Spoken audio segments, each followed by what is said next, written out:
The Sentinel, Matrona, and Kogar flashed away and appeared in a dark alleyway. It was night and quiet. They made their way to the main road. Not a single person could be seen in the streets. They walked down for a while before Matrona stopped them with a question. Where are all the people? No idea. The Sentinel kicked a rock across the road. It skipped down the asphalt, echoing through the empty nighttime streets. The Sentinel looked when he heard engine blasts. Ships seemed to be exiting the planet in droves, almost as if they were evacuating. He saw two planets shining in the night sky.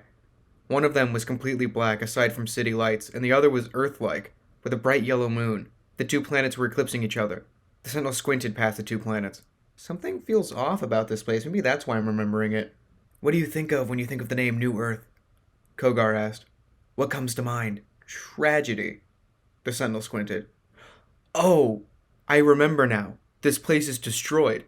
A bright orange light shone in the sky. Matrona and Kogar looked up to see what it was, but quickly shielded their eyes when a bright beam of orange-yellow light hit the horizon. The shockwave of the blast sent them flying back. The abrupt and sudden confusion disoriented Matrona. She fell to the ground, holding her head while the world around her blurred. Her vision returned, and she gasped for air.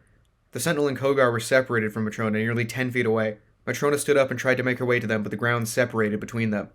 The random laser beam from space caused the ground to shake to an extent that a 5-foot-wide trench formed between them. Buildings collapsed. Kogar was quickly knocked unconscious from his tumble. The Sentinel did what he could to help him, but couldn't ignore the screams from Matrona. Sentinel, what is happening? Matrona screamed. She looked around for any way across the trench separating them. She held out her hand in a desperate attempt to escape. Help me, please! She screamed as to be heard over the sound of the massive beam. The Sentinel looked around for his box, frantically. He spotted it, nearly 20 feet away. He scrambled to make his way over, but the ground shook again. The beam vanished, and the trench widened. Several offshoots spread from the main impact trench. One of the stragglers separated the Sentinel and the box. He tried to think of an escape plan. He snapped his fingers. Any spark he could create would help. A small flame spread up his arm. He extended his exo-gauntlet and used the gauntlet to expand the plasma. He tried somehow to use the flames as a rocket boost to push himself to the machine. The plasma wasn't quite strong enough. He tried to swipe at the box with the flame, but only succeeded at pushing it further. He collapsed to the ground, defeated. The trench grew wider, and the ground shook with such a force that the structural integrity of the entire planet had deteriorated so much that the trench spread across the entire circumference of the planet. The trench cut through the planet, splitting it into many separate, precise pieces, with Matrona on one piece of the planet, and a physically drained Sentinel and unconscious Kogar on another. I just got back, the Sentinel whispered to himself. He looked over at Kogar. I get back and all of this happens, and it's my fault? He looked up at Matrona floating away, and angrily punched the ground. A purple bolt shone through the cracks it created. A chunk across a smaller crevice broke off and trailed behind Matrona. The Sentinel couldn't help but notice that there was also a faint glow coming off the chunk of a rock now floating away. Matrona struggled to breathe, panicking under the stress. She had curled herself into a ball, rocking back and forth. I'm all alone. I won't be able to get back, she thought to herself. She was so wrapped up in her thought that she didn't notice the crash about 15 feet away from her. She didn't notice until a glow of orange caught her eye. She turned her head to see the box. She crawled her way to it, frantically trying to get it to work. She could see that it was broken. With all hope lost, she lay her head on the box. Remember. A faint voice crawled out from within the box. Matrona rose her head in fear. She drew the box closer to her ear. Remember. Impossible, she thought. A small flare of purple light sparked from the inside of the box and landed on her hand. A shock bolted through Matrona's body, and she stiffened, and her eyes began to glow purple. Matrona stood up from the street. Her body had lost all control, as if plasma had taken over. Purple flames spread and pushed Matrona into the air. The plasma moved her along and ushered her through the vast empty space between the two major halves of the planet.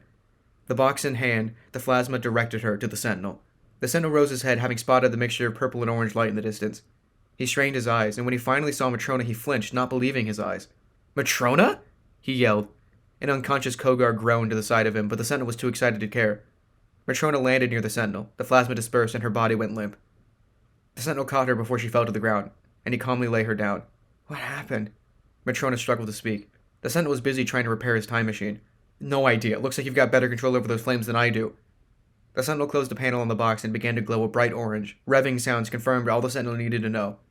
With one hand firmly encased by Matrona's nervous grip and another placed carefully under Kogar's, they were off in a shower of purple and a flash of light. Back in the safety of the lab, the Sentinel rested Matrona and Kogar down on the couch. Matrona leaned forward and held her head in her hands, resting her arms on her knees. Kogar shapeshifted back into his normal form and struggled to regain consciousness. He shook his head and righted himself. What happened? He managed to say, exhausted.